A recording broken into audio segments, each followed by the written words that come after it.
बिस्मिल्लाहिर्रहमानिर्रहीम। अस्सलाम वालेकुम व्यूअर्स, कैसे हैं आप लोग। अल्लाह ताला आप सबको अपने हिफ्ज़ व अमान में रखे, जहाँ रहें खुश रहें आबाद रहें। तो जी आज हम बना रहे हैं देगी गोश्त। ये बीफ का गोश्त है 1 kg। देगी स्टाइल में बनाएंगे जैसे शादियों में देगी गोश्त बनाया जाता है। तो उसके लिए हमारे पास सबसे पहले ये मसाला है, इसको हम ऑयल में डालेंगे, थोड़ा सा फ्राई करेंगे। 2-3 तेज़ पत्ता हैं, 1 इंच का टुकड़ा दारचीनी है, 1 टीस्पून ज़ीरा है, 8 से 10 काली मिर्च हैं और 2 हमारे पास ये छोटी इलायची हैं, 2 ही बड़ी इलायची हैं। तो सबसे पहले इनको ऑयल में हम डालते हैं और हाफ़ कप से थोड़ा सा ज़्यादा ऑयल है, कुकिंग ऑयल ये जाए, क्योंकि देगी गोश्त में थोड़ा सा ऑयल या घी जो होता है वो ज़्यादा इस्तेमाल किया जाता है। तो बाकी इंग्रेडिएंट्स मैं 1 बाय 1 मैं आपके साथ शेयर करती हूँ जब आप यूज़ करती हूँ। सबसे पहले जाएगा ऑयल। बिस्मिल्लाहिर्रहमानिर्रहीम। क्योंकि देग में जो बनाया जाता है वो अलग अलग कुछ भी वो फ्राई नहीं करते, बस मसाला डालते हैं और सब चीज़ें मिक्स करके चढ़ा देते हैं। तो ये मसाला जाएगा। बिस्मिल्लाहिर्रहमानिर्रहीम। इसको करते हैं 1 मिनट के लिए फ्राई। और चैनल पे नए हैं तो प्लीज़ चैनल को सब्सक्राइब करें, बेल आइकॉन को प्रेस कर दें और ऑल पे क्लिक करें ताकि आने वाली नई वीडियो का नोटिफिकेशन सबसे पहले आप तक पहुंचे। और प्लीज़ वीडियो को शेयर कर लिया करें और 3 मिनट कम से कम वीडियो वॉच कर लिया करें। के लिए मसाले को हमने अच्छे से फ्राई कर लिया है, बहुत ज़बरदस्त खुशबू आ रही है। अब इसमें 2 बड़े साइज़ के प्याज थे, 2 ही टमाटर थे और 1 टेबल स्पून भर के अदरक लहसुन है, मोटा मोटा कुटा हुआ, पेस्ट नहीं है, कुटा हुआ, ये सब जाएगा। बिस्मिल्लाहिर्रहमानिर्रहीम।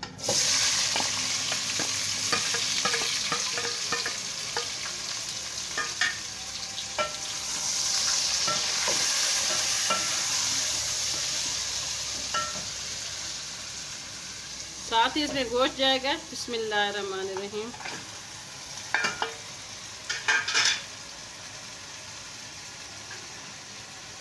चार हरी मिर्चें ये जाएंगी, डंडियों के साथ ही हम इनको डाल रहे हैं, बहुत ज़बरदस्त टेस्ट आता है। और ये बहुत झटपट रेसिपी है, सब चीज़ें मिक्स करके चढ़ा देते हैं।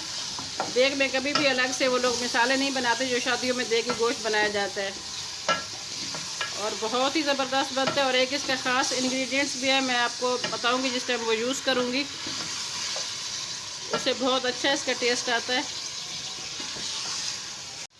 अब इसमें जाएगा मसाला। 1 टेबल स्पून भर के धनिया पाउडर है, 1 टीस्पून नमक है, जायज़ बज़ायका नमक आप डालें, और हाफ़ टी स्पून हल्दी है, 1 टीस्पून भर के लाल मिर्च है। तो मसाले आप अपने टेस्ट के मुताबिक डाल दें, कम या ज़्यादा जितने आप यूज़ करते हैं। इन सबको मिक्स करेंगे।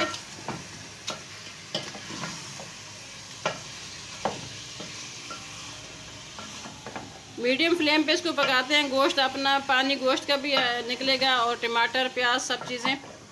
जब इसका पानी ड्राई हो जाएगा फिर हम इसकी भुनाई करके इसमें पानी लगा देंगे जिसमें ये गोश्त गल जाए और अच्छे से तैयार हो जाए। तभी इसको करते हैं कवर, मीडियम लो पे इसको कुक करते हैं तकरीबन 10 मिनट।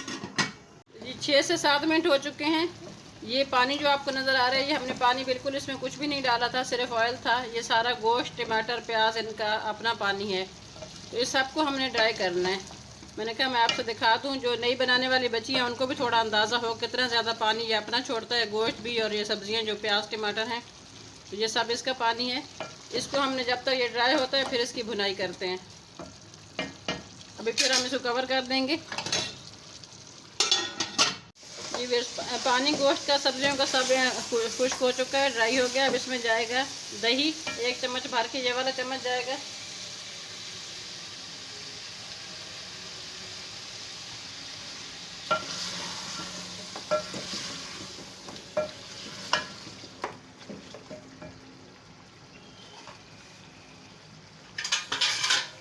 अब इस डिश का जो सीक्रेट है वो ये है, चक्की का आटा, जो गेहूं का आटा होता है जिसका हम रोटियां बनाते हैं, ये वाला जाएगा। इससे बहुत ज़बरदस्त टेस्ट आता है और ये बिल्कुल थोड़ा सा जाता है। 1 किलो में 1 चम्मच मैं ये इसमें डाला, यानी 1 kg गोश्त था तो 1 चम्मच ही भर के डाला है। बहुत ज़बरदस्त इसका टेक्स्चर आएगा, ग्रेवी इसकी अच्छी होगी और टेस्ट बहुत अच्छा होगा। तो कुछ लोग कहेंगे कि ये तो निहारी में जाता है, तो बिल्कुल निहारी में जाता है। निहारी में उसमें साथ सौंफ जाते हैं और बहुत सारे मसाले, सौंठ जाती है, सौंफ जाता है, वो चीज़ें इसमें नहीं है। निहारी वाला टेस्ट नहीं होगा, इसका अपना अलग से टेस्ट होगा। और देग में ये लाजमी डालते हैं, बताते नहीं हैं लेकिन देग में ये डाला जाता है और बहुत यम्मी सा क्रीमी सा इसका टेक्स्चर आएगा। आप देख रहे हैं कि अभी भी इसका थोड़ा सा ये है जो है थिक हो गया है। लेकिन ज़्यादा इसमें नहीं डालना। 1 kg में सिर्फ 1 टेबल स्पून, वो भी लेवल, फुल भरा हुआ नहीं, लेवल में वो इसमें जाता है। अब इसकी अच्छे से भुनाई करते हैं। अच्छे से भुनाई हमने इसकी कर ली है। इसका ऑयल ऊपर आ रहा है, जब ऑयल ऊपर आया तो इसका मतलब है भुनाई बहुत अच्छे से हो चुकी है। अब इसमें जाएगा पानी, और गर्म पानी में डाल रही हूँ। बिस्मिल्लाहिर्रहमानिर्रहीम।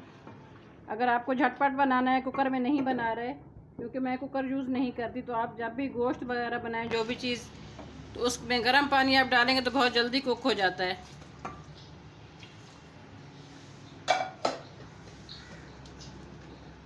तकरीबन 5 गिलास पानी इसमें गया है। चेक कर लेंगे बाद में कि इसमें गलता है या हमें और पानी की ज़रूरत पड़ेगी, तो वो साथ साथ देख लेंगे। मीडियम फ्लेम पे अब इसको कुक करते हैं जब तक हमारा गोश्त अच्छे से गल जाए। जी व्यूअर्स, देखिए गोश्त हमारा माशाल्लाह रेडी हो गया है। अब इसमें जाएगा गरम मसाला, 1 टीस्पून गरम मसाला जाएगा, धनिया जाएगा।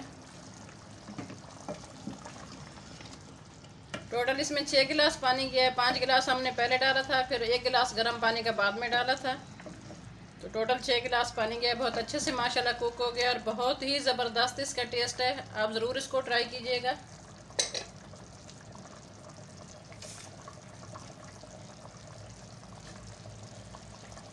इसमें जो हमने आटा डाला है, एक चम्मच, वो बिल्कुल देग वाला इसका टेस्ट आया। आप जब इसको ट्राई करेंगे, घर में बनाएंगे, तो जो आपको देग वाला मिलता है गोश्त बीफ का, सेम वही इसका टेस्ट है माशाल्लाह।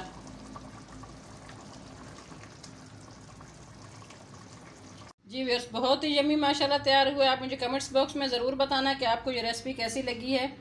सेम इसका देग वाला जायका है इसका। अब आप ट्राई करेंगे तो मुझे अपने फीडबैक ज़रूर देना है।